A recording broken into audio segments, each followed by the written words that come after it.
Most people would crumble under the weight of being both blind and deaf. But not Helen Keller. She transformed isolation into inspiration, becoming a beacon of hope for millions. Early life. Helen Keller was born on June 27, 1880, in Tuscumbia, Alabama. Captain Arthur H. Keller and Kate Adams Keller. Just 19 months old, an illness, likely scarlet fever or meningitis, left her blind and deaf, plunging her into a world of darkness and silence. As a child, Helen was often frustrated and unruly, trapped in a silent world without a way to express herself. She would throw tantrums and lash out in desperation, her family at a loss for how to help her.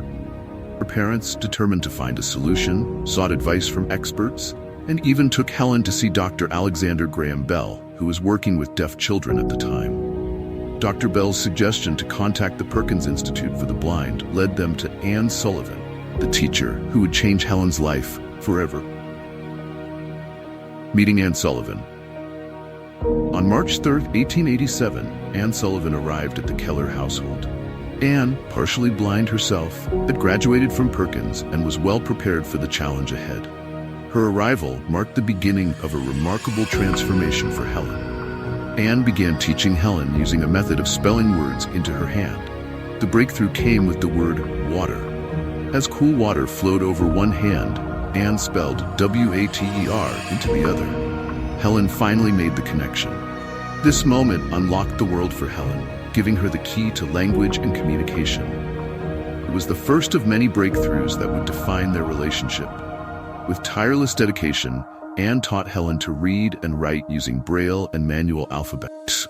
They would often spend hours each day working on lessons, Helen's insatiable curiosity driving her forward. Education and growth. Helen's education extended beyond the walls of her home. She attended several schools for the blind and deaf, where she continued to excel academically. Her remarkable progress drew widespread attention and admiration.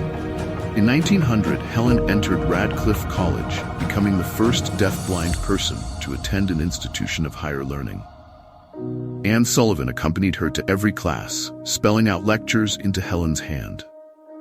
Despite the challenges, Helen graduated cum laude in 1904 with a Bachelor of Arts degree. Her determination and perseverance were a testament to the power of education and the human spirit. Achievements and advocacy. Helen went on to author numerous books, including her autobiography, The Story of My Life, which inspired millions around the world. She became a prolific writer, sharing her experiences and insights through essays and articles. Helen's advocacy extended beyond her writings. She traveled extensively, giving lectures and advocating for the rights of people with disabilities. She worked with organizations like the American Foundation for the Blind and co-founded HelenKeller International, an organization dedicated to combating the causes and consequences of blindness and malnutrition. Personal reflections and anecdotes. Beyond her public life, Helen Keller was a woman of deep thought and varied interests. She loved animals, enjoyed the outdoors, and was an avid reader. Her close friendship with Anne Sullivan remained a cornerstone of her life. One of Helen's favorite pastimes was spending time in her garden, where she found solace and inspiration. She often spoke about the profound connection she felt with the natural world, despite her inability to see or hear it. Her bond with Anne Sullivan was more than just teacher and student. It was a lifelong partnership built on mutual respect, love, and unwavering support. Anne's dedication to Helen was as remarkable as Helen's achievements themselves. Legacy. Helen Keller's legacy lives on, reminding us that with determination and the right support, we can overcome any obstacle. Her story continues to inspire, showing the power of resilience and the human spirit. As Helen once said, although the world is full of suffering, it is also full of the overcoming of it.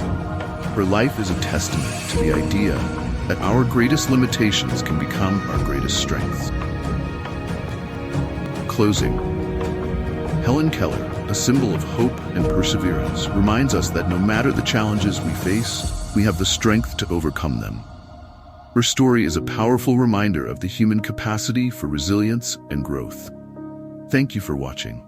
Let Helen Keller's story inspire you to face your own challenges with courage and determination.